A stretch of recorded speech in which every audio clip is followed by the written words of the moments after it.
Did you know that you can gain legal immigration status in the United States if you are a victim of a violent crime?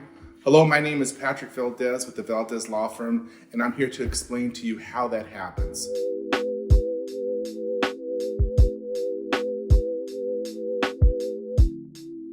First and foremost, a U visa allows somebody to gain a non-immigrant visa to live here legally. You don't have to leave the country. You don't have to be petitioned by a family member or an employer. What you do have to demonstrate is that you were a victim of a very serious crime. Normally those crimes are violent crimes, but they can also include examples of exploitation.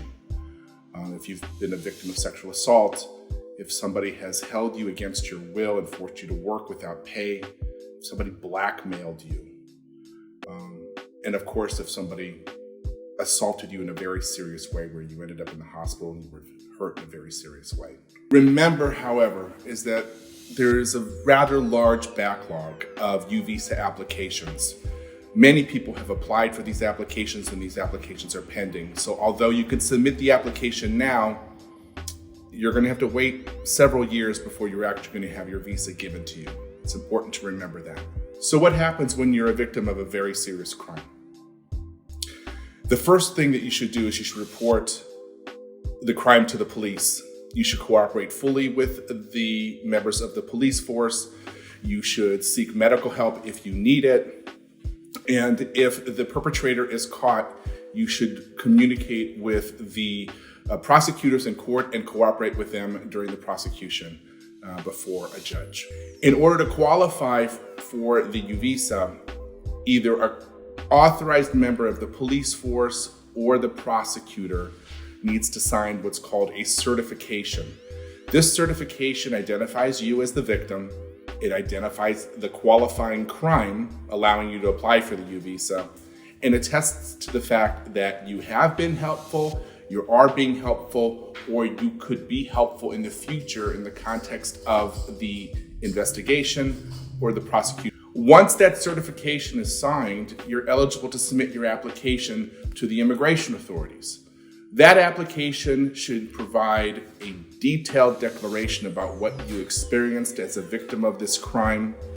It should provide evidence of how you were hurt, whether that be a psychological report, hospital records, perhaps a declaration from the investigator describing what you experienced when you were a victim of this crime. Once the application is assembled, it's mailed to the United States Citizenship and Immigration Service. You will receive a receipt acknowledging that they have that, and then you're going to have to wait. In the past, it didn't take very long to get your U visa issued. Now you have to wait several years. It's my recommendation that if a U visa is the only way of gaining legal status in the United States, submit the application. So in other words, if you don't have a family member that can petition you, you don't have an employer that can petition you, and the avenue that you have to gain legal status, legal immigration status in the United States is a U visa, submit the application without delay. Couple things to bear in mind. One, a simple assault. If you are a victim of a simple assault, that's not a crime that's sufficient to support an application for a U visa.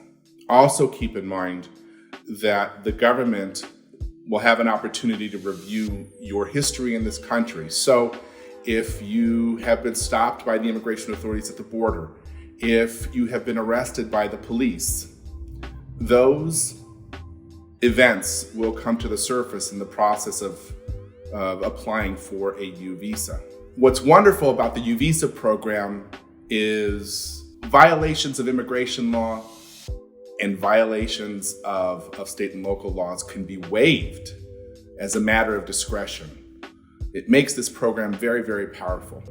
But at the same time, the applications could be denied as a matter of discretion. So say, for example, you have a crime that you've committed that's rather serious. The immigration authorities can say, we have the ability to approve this application, But you know what? We're not going to, because we have an obligation to protect the public, and we think that the crime that you've been convicted of is too serious.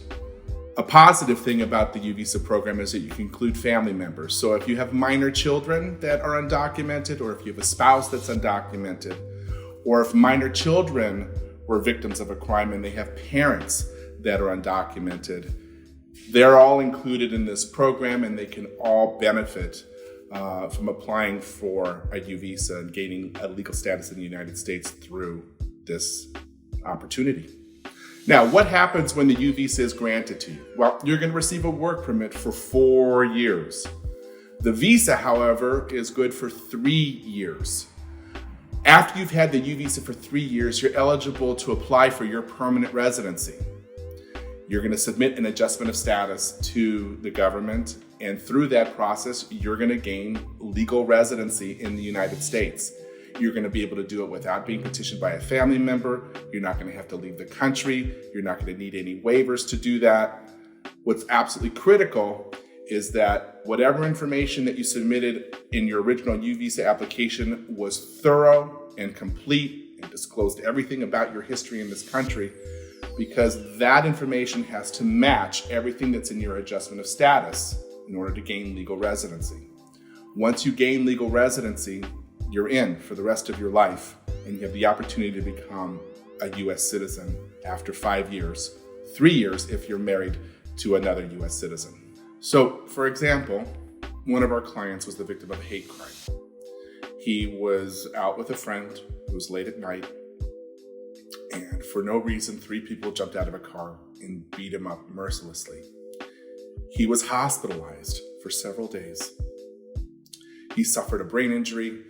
He lost his sense of smell, which was catastrophic for his work because he worked as a sommelier. And he lost his sense of taste when he lost his sense of smell. He was released from the hospital with lingering problems to his health. He had difficulty waking up from sleep. We communicated directly with the police department that was investigating the crime. Unfortunately, the perpetrators were never caught, but that didn't matter because our client cooperated with the police. We got the certification signed, we submitted his application with all of his hospital records, and within a reasonable amount of time, he was given a U visa. He lived peaceably for 3 years. He applied for his legal residency through our firm, and now he is a U.S. citizen. He had faith in the system, he cooperated with the police, and although something terrible happened in his life, he used it as an opportunity to secure his presence in this country. And he's now a U.S. citizen. What we do here at the Valdez Law Firm when our clients want to apply for a U visa is, 1, we do a thorough intake and we make absolutely certain that the crime is a qualifying crime for the purposes of applying for a U visa. 2, we explain the timelines involved in applying for a U visa. Unfortunately, it takes several years now to receive a U visa after the application has been submitted to the government. We're hoping for changes in the law that will alleviate the backlogs, but right now there's an appreciable backlog. We do a thorough background check. We pull ink fingerprints and electronic fingerprints so that we don't have any surprises during the U visa process. Remember, when you apply for immigration benefits, the immigration authorities will take their own thorough history and review any contact with the immigration authorities in the past, review any prior applications, any contact with the police will be documented during the process. We make certain that when you submit an application, that it has the best opportunity of being approved. Is the crime a qualifying crime? Are the injuries sufficient to support an application for a U visa? Is there anything in our client's history that would cause the government to deny the application as a matter of discretion? We support our clients throughout the entire process. Even after the U visa is issued, we are available to make certain that our client sees through the process of becoming a legal permanent resident, and if they so desire, a United States citizen. Thank you everyone for watching. If you have any comments, please feel free to leave them below. And remember, If you want to talk about your case directly with me, contact our offices.